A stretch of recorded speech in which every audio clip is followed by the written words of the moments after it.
Hello YouTube, and welcome to another episode of the Miami Marlins franchise here on MLB the Show 21 on Next Gen Console PS5. And we are moving to the end of the season. In this episode, we will find out who wins the World Series, and we will set ourselves up for the off-season episode coming up. But first, we still have the final 9 games of the season, and we have a chance to sweep the Tampa Bay Rays on the road, which is what we would like to do. The old Florida rivalry here. Make sure you guys drop a like on the video. Subscribe if you're new to the channel for the love of franchise content. That is what we do here on this channel, as we hold a 1-0 lead after the first inning and then get another one in the second.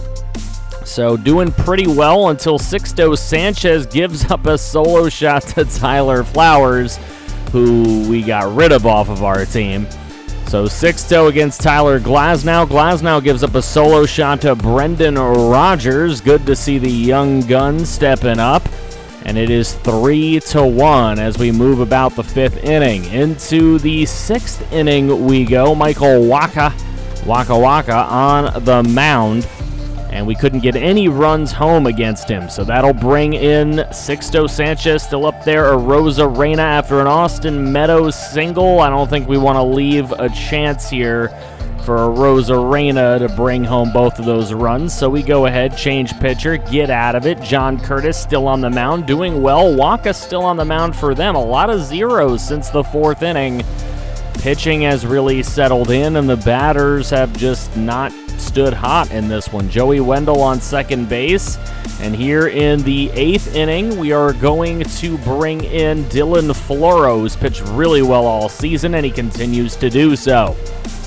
Michael Waka still on the mound for them. Christian Pache on base, but we could not bring him home. And Roberto Osuna with a chance to close it, and he does it right away. So a sweep against our in-state rivals, the Tampa Bay Rays.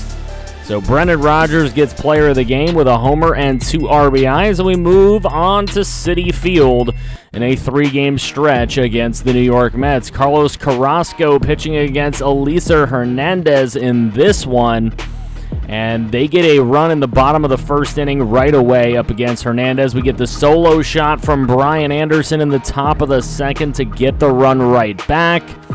And we are even at 1. Moving through into the 3rd inning, John Birdie with a single. Have runners on the corners. Birdie steals 2nd. Then a walk will load the bases up, and a pop-up to end the inning. Oof. Continuing on, Brian Anderson had a double in the 4th inning. Then we had Beltran on base. We got a single from Elieser Hernandez, another single from John Birdie, another single from Jesus Aguilar, and runs get scored as we are up 3-1 with 2 runs scored in that top of the 4th. They had a chance in the bottom of the 4th, but they did nothing with it. Carlos Carrasco still on the mound. They bring in Jordan Yamamoto for him. Chisholm and Beltran both end up getting on base, one by walk, one with a single. And now looking a pinch hit for Elieser Hernandez. Even though he's batting .288, it is about that time to take him out of the game. A ground out from Cooper. Then we get a hit by pitch, an error to bring home a run, and then a double from Peralta, scoring 3 runs home. Then we also get a walk after a strikeout, and we score 4 in the top half of the 6th inning. So who are we going to bring in with this 7-1 lead? We'll bring in Jeff Samardzija, see if he can go all the way and get us this win. Who knows? Maybe it's possible. It is cleanup time. So Jeff Samardzija rolling straight on through. He gives up a single, gives up a walk. Base is loaded, and he gets out of it. Incredible job there by Samardzija. We get another run in the top of the 8th off of a solo shot from Jesus Aguilar. And up against Dylan Betances, did a pretty good job there. He got them out of that 8th inning. Could have been way worse. Luis Guillorme was in there. Edwin Diaz now pitching. Don't know why you'd bring him in. You have no shot. As the Marlins do end up defeating the Mets in this one, 8-1. Brian Anderson with a homer, 2 doubles, a walk, Just a great game from Anderson. We do not sweep the Mets. We do lose one game against the Mets, and now here we are, a final look at gameplay for season number 1 at South Beach Park. Rumors are that this park will look pretty different next year. We will see. There's rumors that they may bring in some of the walls and potentially move one of the fountains out and right over to left field. We'll see if that ends up happening. But we get to see the last start here for Max Meyer on the season. 4-3, not a bad ERA, but here he is getting slapped up early in the top half of the first inning.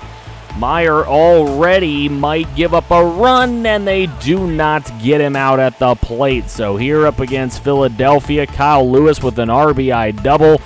We go up against Aaron Nola again, and there goes John Birdie swinging through it for Nola's first strikeout of the game. We move to the third inning. Gene Segura is going to hit this one over Pache, and that is going to bring in another run. Gene Segura with a RBI triple to make it a 2-zip game in the top of the third. Bryce Harper now at the plate. He ropes one into center field. That'll get by, and that will get him an easy double as he slides into second head first. JT Realmuto swinging through the slider away, and that helps for Max Meyer. Here's Meyer still in the game in the top of the sixth. A little bit of a surprise, and this one's going over the left field wall into the lazy river. It's Rhys Hoskins and his 35th bomb of the season. So Garrett Cooper coming into the game to pinch hit, batting .249 with 10 homers on the season here in the bottom of the eighth, and Garrett Cooper down the right field line. That will land, and he will end up with an RBI single. That'll also leave a runner in scoring position on third base. Here's John Birdie. Birdie up the middle this time, and that'll be caught, but tagging the runner over from third to score at the plate. Beltran with the run scored, cutting the lead to 4-2. And in comes Jose Alvarado in the eighth inning, trying to set this game up for the Phils. Normally, he's their closer. They're up 2 runs here, and this one is going to come off of the wall in left field. And an opportunity for the Marlins to maybe score, but Garrett Cooper doesn't go right away, and he is tagged out at third. So a big-time play from the Phillies defense to keep the score where it is, and James Hoyt going to come in now, and he is going to give up a hit down the right field line. This one all the way into the corner of South Beach Park, the right field corner, and the Phillies will get another run on the board coming across home plate to make it a 5-2 lead in the top of the ninth. Now with a 3-run lead, in comes Archie Bradley in a save situation, who isn't normally their closer in this spot, but he has been giving up a lot of hits to right-handed batters. Can Brian Anderson help bring us back? No, he swings right through the four-seam fastball. That'll bring up Francisco Mejia, and Mejia rocks this one out to right field. This one, oh, what a catch out in right field. It looked like it was going to get over, but no, and the Phillies come away with a big win at the end of the season here. Aaron Nola, the player of the game, 7 2/3 in the final watched game of the year here. We still got a couple to sim through. Hoskins with the homer, Bohm, Harper, Hoskins, Lewis, and Segura with RBIs for the Phils. Over with our Marlins, Cooper and Birdie with the only 2 ribbies. For the Marlins, Chisholm had an error. Meyer went 6 innings, 4 earned runs, 7 strikeouts. Still his ERA, a 3.14 on the year. Not a bad year for him just coming up. He'll be a rookie next year, so that will be huge for him. The Marlins have finished this season at 77 85, which to me is very respectable, quite honest with you. Here is Brian Anderson, who definitely was one of the catalysts on this team. He played the most games for anybody for us this year. 29 homers, .259 average, not bad. Garrett Cooper hit 10 homers, batted .250. Not a ton of plate appearances. He did play a lot of games, though, so he did get into a lot of pinch hit situations. Peralta surprised me. Had a great year. 311, 20 homers. He might be a guy that we could ship off for a pretty return, potentially in the offseason, or he could potentially be the starting left fielder next year. We'll see how that turns out. Duvall, low average, high home run numbers. It's kind of what we expect from him. I expected a little more pop out of Jesus Aguilar's bat. 12 homers, 46 ribbies, and a 242 average for him. Mejia showed that he could play a little bit. 13 homers in just 82 games. So we'll see where he is at next season. Pablo Lopez, 11-12 with a 414, a 365 for Eliezer Hernandez, 440 for Sixto, 454 for Alcantara. Samardzija, when he moved to the pen, he actually improved his season. Max Meyer ended on a cold streak, but it was still a pretty darn good welcome to the majors for Max Meyer. We'll take a look at the awards in this season as Yelich wins the MVP in the National League and the Cy Young goes to Mike Clevinger. So Christian Yelich also winning the batting title, a 357 and 43 bombs. Rookie of the Year goes to Colton Welker of the Rockies. Hank Aaron Award to Christian Yelich as well. Gold Glove pitcher, Merrill Kelly. Gold Glove catcher, we have an award winner. Jorge Alfaro wins the Gold Glove for catchers. Love to see that. Freddie Freeman for first base. Ozzie Albies for second base. Nolan Arenado wins another Gold Glove at third base, his third in a row there. Gene Segura wins for shortstop. Left field, it's Kyle Schwarber. In center, it is Ronald Acuna Jr., so winning a Gold Glove. And then Mookie Betts out at right field wins his second in a row. Madison Bumgarner wins a Silver Slugger for pitching as he had 4 bombs this year. Will Smith for catcher. Freddie Freeman wins another Silver Slugger. Jeff McNeil for second base. Eugenio Suarez for third base. Corey Seager for shortstop in the National League. Christian Yelich winning for outfield, as well as Bryce Harper and Juan Soto wins his second in a row.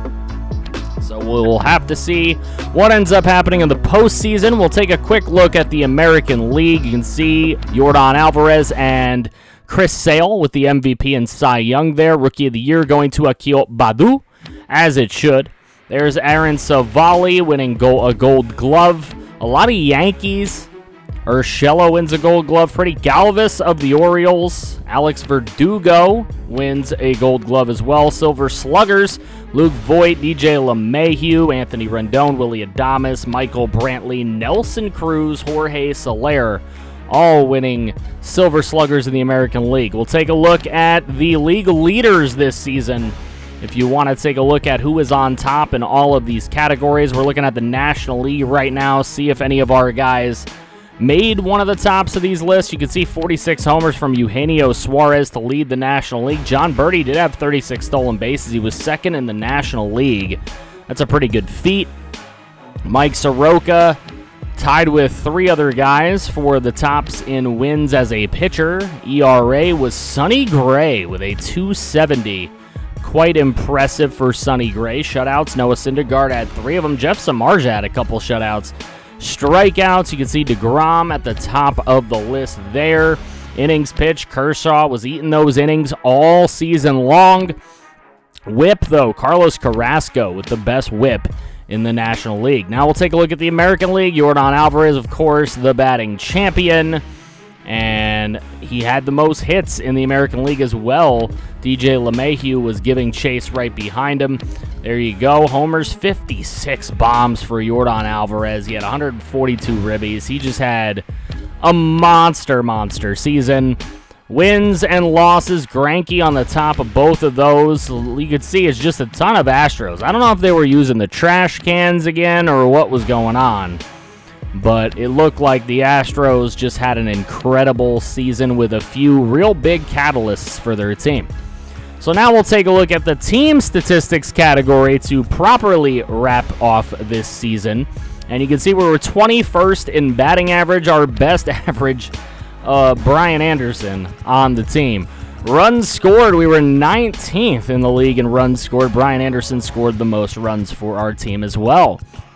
Hits, we were 20th in the league in hits, and Peralta was our leader. Home runs, we were tied for 21st with the Cleveland Indians with 169. Nice. Runs batted in, we had 113 runs batted in. Stolen bases, we had 113. So pretty much middle of the pack in most of this. Stolen base percentage, we were 12th. Pache had the best percentage, basically helping us out there. Let's see. Anything else important I'd like to take a look at? We're going to go straight over to the fielding percentage, see what kind of a fielding team we were. 13th in the league in fielding. Not too bad. Alfaro, of course, was our Gold Glover.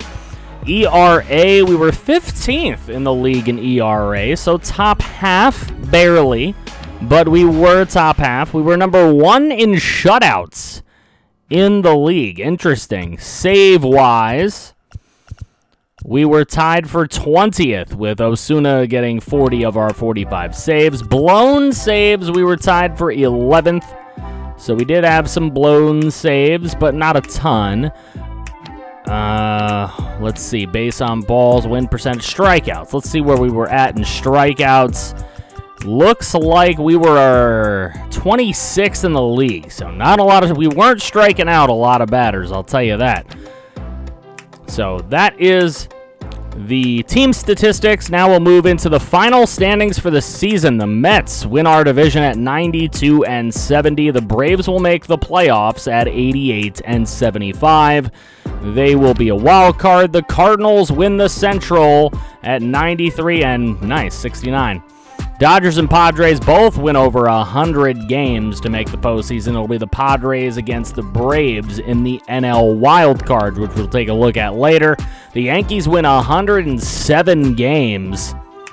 Twins make the playoffs. White Sox will be a wild card as well with the Red Sox, as the Angels finish a game out of the playoffs with 91 wins. So here we go. We're going to take a little look at the NL wildcard game. Mike Soroka on the mound against Blake Snell in this Braves versus Padres matchup. San Diego scores first. Atlanta ties it. Then they take a lead. Then San Diego comes back to take a lead in the bottom of the 4th inning.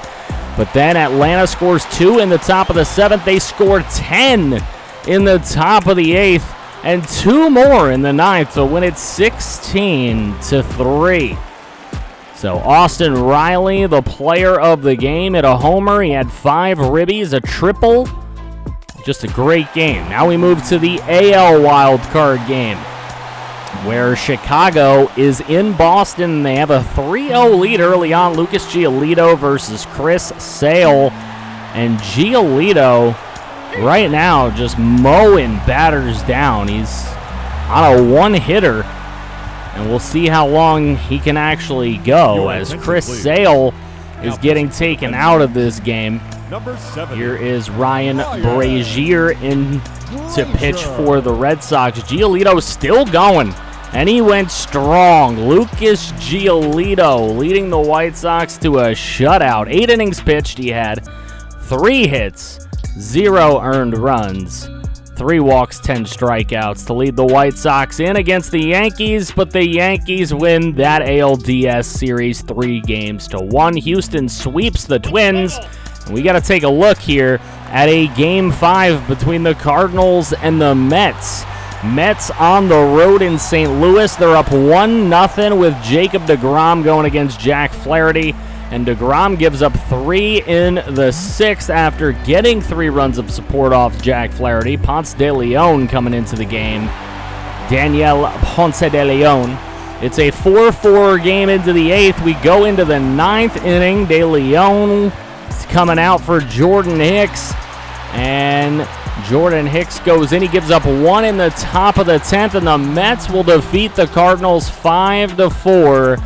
Frankie Lindor, the player of the game in this one, with a homer, 3 ribbies, and a double. So the Mets against the Dodgers. We'll take a look Mets lose 2 against the Dodgers. Then they win 3 straight at home. They just got to win 1 on the road. They lose, goes to a Game 7 against the Dodgers. Then I made like a little boo-boo here as the Yankees were taking on Houston. They beat Houston to take them out. The Mets beat the Dodgers to take them out, and we've got a Subway Series in 2021. Mets lose the first 3 games of the set. Then they beat the Yankees 6-3 in game number 4. They beat them 4-2 in game 5, and then they lose in game number 6 as the Yankees take down the Mets in the 2021 World Series in 6 games. So that is how the season goes. The offseason is about to begin. We'll get deeper into it in the next episode, but for now, let's take a look at the retired players and what we're going to be dealing with come next episode. Pat Venditte is retiring, and to that I say good riddance, sir. I mean, he couldn't throw higher than an 85-mile-an-hour fastball. He was probably in our minors. He was probably somebody I wanted to get rid of that nobody would trade for, obviously. So he is gone. And as we take a look through this list of retirements, it's not a big list of a lot of really good players. Matt Joyce is a name I definitely recognize. John Lester is on this list. But it's hard to really highlight those guys as great players. Yadi Molina at one point was an excellent freaking player. But I don't know. I don't know if he put up the numbers to become a Hall of Famer, only 2,000 hits. In my opinion, he's one of the greatest catchers of his generation and very, very underrated, but is what it is. Ryan Braun also retiring. So is Emilio Bonifacio. There's Ryan Braun, who just never was the same after being discovered to have taken steroids. So he is gone. Good riddance to him. He will not be a Hall of Famer. And Logan Forsythe, another name that I recognize. Cole Hamels retiring, who was a pretty darn good pitcher in the latter portion of the aughts. Pretty darn good player, though. He is in no way a Hall of Famer, but quite a player. As we continue to look at all the rest of these retirements, just not a lot of really great players. I don't think there will be any Hall of Famers from this retirement class, but maybe somebody that I missed could surprise me. Let's take a look and see if anybody did make the Hall of Fame. Nope, I am correct. No Hall of Famers in this class, and we are officially into the offseason where we've got 4 guys. We got to think about re-signing. Roberto Osuna would like to come back, and that's a relatively cheap price, to be completely honest with you, for him to come back at. I might be interested in taking a look at that, at least for the beginning portion of next season, and if he's not performing, we could always trade him away. We also, of course, have our first-round draft pick closing pitcher coming into the fold. Ryan Muller will be coming into the fold next year, so maybe Osuna is our closer until Muller is ready to pitch. I don't know. You guys let me know your thoughts on that in the comments section below. Also, make sure you go ahead, drop a like on the video. Subscribe if you're new to the channel for the love of franchise content, because that is what we do here. And we'll be doing a whole lot more of it when I come up with a second series for this channel, which you guys will have an opportunity to decide based on your engagement on some upcoming videos. Make sure you guys join the Discord. Link is in the description if you want to become a further part of the community. And make sure that you go follow me over on Twitch and check me out live if you'd like to see me over there. I also am thinking about starting weekly live streams on YouTube. So connect with me further in the comments section, because nothing is the same without you guys to really riff off of. I appreciate you, and make sure you click right here to see some more franchise. I feel you bring some